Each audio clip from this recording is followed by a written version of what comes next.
Before we start, I want to kindly thank UK Rob M for buying us a cuppa since the last video. It's always appreciated. Now, as we know, the Atlantic slave trade was terrible and it was utterly immoral, just like all the other previous slave trades that have gone on and since, but we don't talk about them because they don't matter. To this day and even now, people are still asking for reparations for something they were, well, never involved in. But really, how bad was it? Yeah, it's not nice, and we all know who stuck them on the ships and who sold them, and it wasn't white people, as we know. So let's have a look. Did they have it better back then, or do we have it better now? Let's find out. Firstly, and also quite important, what they managed to keep when being shipped over from Africa were their community bonds. Despite having to do a day's work, they developed strong communal ties with one another. The family, friendship and shared culture created networks of support and resilience, and they were crucial to keep up those hard days in the fields. Now, this is why we keep saying we need to create community bonds as well. However, people on the right and, well, everywhere else, don't let white people have community bonds, because we have to involve everyone else, something the slaves had over us. And despite them being under the thumb of their owner, they were still allowed to practice their music, dance, folklore and religious traditions, like voodoo. Unfortunately now, we have to mix or dilute our culture to suit others. Again, another thing that the slaves had above us. Many of the enslaved individuals developed highly specialised skills they certainly didn't have back in Africa, such as carpentry, blacksmithing, masonry and tailoring.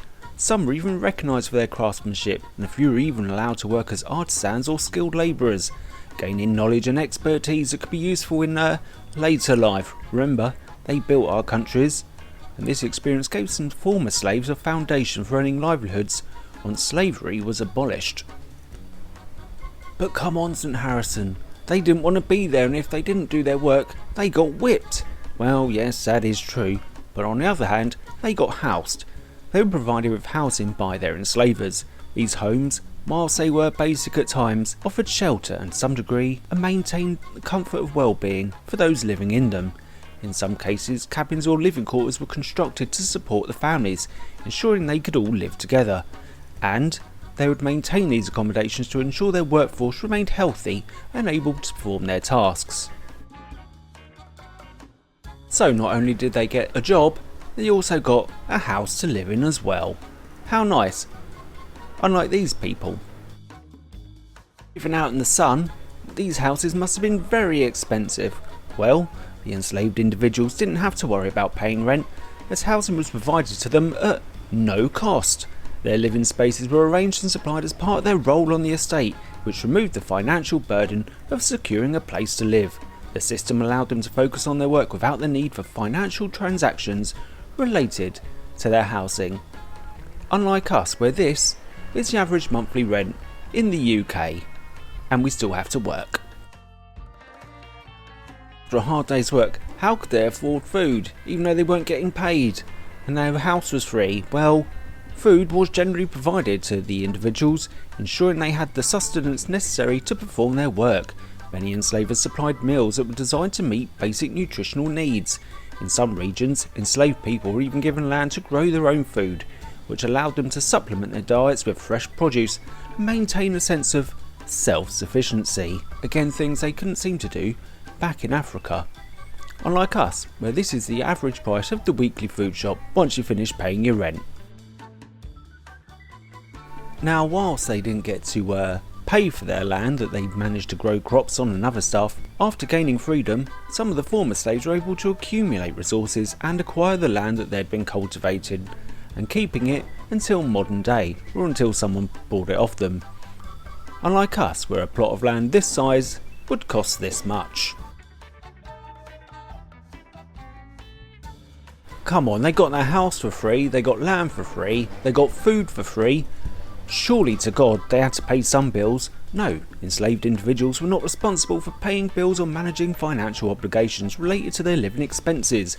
Basic necessities including shelter, food and clothing were typically provided by their enslavers. This removed the need for the enslaved people to handle the stress of managing household costs or dealing with utilities and other expenses, whereas we have to pay this on average each month for our bills.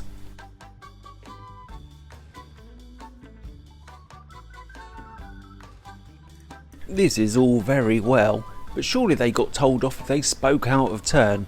Well, I'm sure if they spoke badly of white people in front of their masters, the whip would have come out. However, in their own groups, they were allowed to say whatever they want, and they got away with it. And why the hell not? Unlike us, we can't complain even when we're at work, because there's always some grass amongst us that'll tell HR, something that never happened back then. And because they were allowed a community and they looked out for each other, they never had grasses either. Ah, how downtrodden they were. So yes, while they were involved in 400 years of being forced to do work, something they didn't do before and certainly haven't done since, they certainly had it better off than we do now. And it wasn't even the worst or the longest slave trade, as we know. It certainly wasn't as bad or as long as the Arab slave trade, where they took in the Africans and weren't nearly as nice as we were to them. The same as the Indian Ocean slave trade, where people were forced to go to India. Unlucky. So next time you hear someone going on about the transatlantic slave trade or how they've just watched Amistad and it made them cry, remind them that they had it better then than we do now. Apart from the whipping, we just get the mental whipping. Until next time, ta-ta for now. Watch out for that whip.